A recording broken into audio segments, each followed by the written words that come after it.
হরে কৃষ্ণ। পরমার্থ মিডিয়াতে আপনাদের সকলকে জানাই স্বাগতম।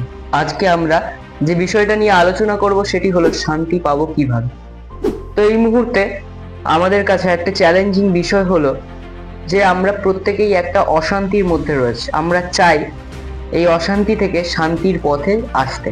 এই অবস্থা থেকে বেরোনোর একমাত্র পথ বা একমাত্র সাপোর্ট সিস্টেম হলো ভগবান শ্রীকৃষ্ণ এবং শ্রীকৃষ্ণের নাম। যদি আমরা হিস্ট্রি দেখি তাহলেও আমরা এটাই দেখতে পাবো। চলো সেটা প্রুভ করা যাক। যদি আমরা মহাভারতের দিকে তাকাই, পাণ্ডবদের কাছেও এরকম অনেক কনফিউশন ছিল, তো তারা সেই সময় কৃষ্ণের সান্নিধ্য নিয়েছিল। আই থিঙ্ক এটাই আমাদের জীবনের পলিসি, কি যখনই আমাদের জীবনে এমন কিছু হয় যে উঁচু নিচু ভালো মন্দ, তো ব্যাস একটাই কাজ করো, পজ অ্যান্ড প্রে। জীবনে যে কোনো ঝামেলা হোক একটাই কাজ করো, কৃষ্ণকে তোমার সারথি বানাও। আর তার রেজাল্ট, তার যে ডেস্টিনেশন হবে সেটা অলওয়েজ ভালোই হবে। কারণ কি, ইতিহাস তো আমরা জানি 100 কৌরবদের সাথে যুদ্ধে জয়লাভ করেছিল 5 জন পাণ্ডব। এটা একটা ইম্পসিবল টাস্ক। লজিক্যালি ভাবো, 100 জনের জেতার চান্স বেশি রাদার দেন 5 জন। কারণ কি, ওদের কাছে নারায়ণী সেনাও ছিল, যাদের কাছে ইন্দ্র পর্যন্ত হেরে গিয়েছিল, বাট সেখানে জিতলো কারা? পাণ্ডবরা। শুধু তোমার নয়, সবার জীবনেই একদম একটা ফেজ আসে যখন তারা কনফিউজ হয়ে যায় যে কি করা উচিত না। সেই সময় কৃষ্ণ ছাড়া ভালো সারথি কেউ হতে পারবে না। নিজের ওপর কন্ট্রোল রাখার ক্ষমতা সবার কাছে আছে, এমন কেউ নেই যে যার নিজের ওপর কন্ট্রোল রাখার ক্ষমতা নেই। না হলে আমরা আমাদের থেকে উচ্চপদস্থ কারো কাছে নিজের ওপর কন্ট্রোল রাখি কি করে? লাইক, তোমরা তোমাদের বসের ওপর কেন রাগ দেখাতে পারো না? কারণ কি, তুমি জানো যে তোমার চাকরি থেকে বের করে দেবে। এই কারণে সেই রাগকে আমরা সেখানে কন্ট্রোল করে নিই। তুমি রাগ কার ওপর দেখাও? তোমার থেকে নিচু পদস্থ কারো ওপর, কারণ তুমি জানো যে ওর পাওয়ার তোমার চেয়ে কম। তো এই রাগকে আমরা নিজেরাই কন্ট্রোল করতে পারি, নিজেরাই ডিসাইড করতে পারি কোথায় করব না।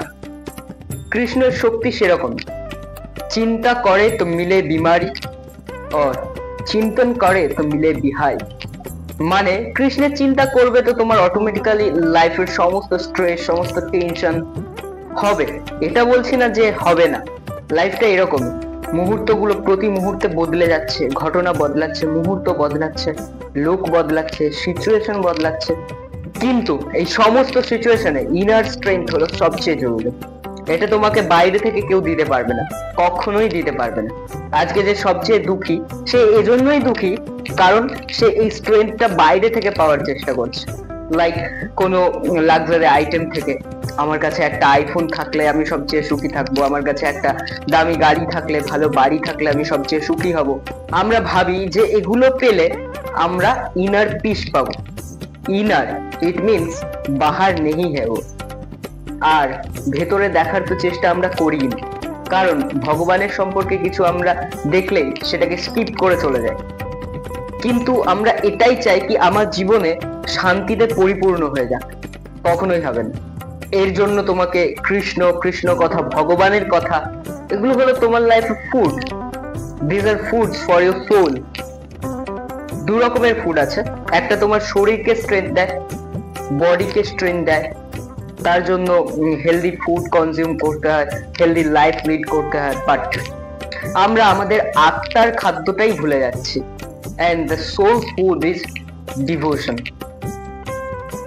আজকের সময় যে রোগ, তা তো শরীরের রোগ নয়, সেটা তো তুমি ছোট একটা সিম্পল ব্যাপার। বেশিরভাগ লোকের সমস্যা এখান থেকেই তারা স্ট্রেস দূর করতে পারছে না। তো এই সমস্যা তখনই দূর হবে যখন তুমি সোলকে টাইম টু টাইম ফিড করবে, খাবার দেওয়া যায়। যেখানেই কেউ কৃষ্ণের কথা, ভগবানের কথা আলোচনা করে, তখনই আমরা মনে করি কি এসব তো বুড়োদের ব্যাপার স্যাপার, এগুলো তো বুড়ো লোকেদের কাজ। না, এটাতে সেরকম কোনো ব্যাপার নেই। তুমি চাও তো তোমার লাইফ শান্তিতে চলুক, সঠিক ট্র্যাকে চলুক, তোমাকে এটা করতেই হবে। অনেকে ভাবে যে এটা আবার ভাগ্যের ব্যাপার, এই কথা ভুলে যাও কি তোমার ভাগ্যে কি আছে। যখনই কোনো ঝামেলা হয় তখনই আমরা মনে করি যে এটা তো আমার ভাগ্যে লেখা আছে, I can't change it but we can change it. একটা কথা আছে যে you cannot change your future but you can change your habit and your habit will change your future। এটা মনে রাখো যে যা হবে ভালোই হবে, আর যা হচ্ছে তা ভগবানের ইচ্ছাতেই হচ্ছে। কৃষ্ণ छोड़ेंगे तो नहीं आपको, এটা কৃষ্ণের কোয়ালিটি বলতে পারো, গুণ বলতে পারো। ও একবার যাকে ধরে তার সারা জীবন, নট জাস্ট জীবন, আগে যে জীবন আসবে সেটাকেও ছাড়ে না। কৃষ্ণ শব্দের অর্থ হলো করিষ্যতি ইতি কৃষ্ণম, যে তোমার হৃদয়কে আকর্ষণ করে, চুরি করে। কৃষ্ণ ইজ নট জাস্ট আ মাখন চোর, নো, ও হৃদয় চুরি করে, মন চুরি করে। একবার চুরি করার পর কোনো রিটার্ন পলিসিও সেখানে নেই, একবার নেবে মানে এটা একান্তই তার। ব্রজধামে একটা কথা আছে কি, कोई भूत पकड़ ले तो छोड़ सकता है पर नंदो का पूत जिसका पकड़ ले वो किसी को नहीं छोड़ता। মানে কৃষ্ণ যাকে ধরে তাকে আর ছাড়ে না।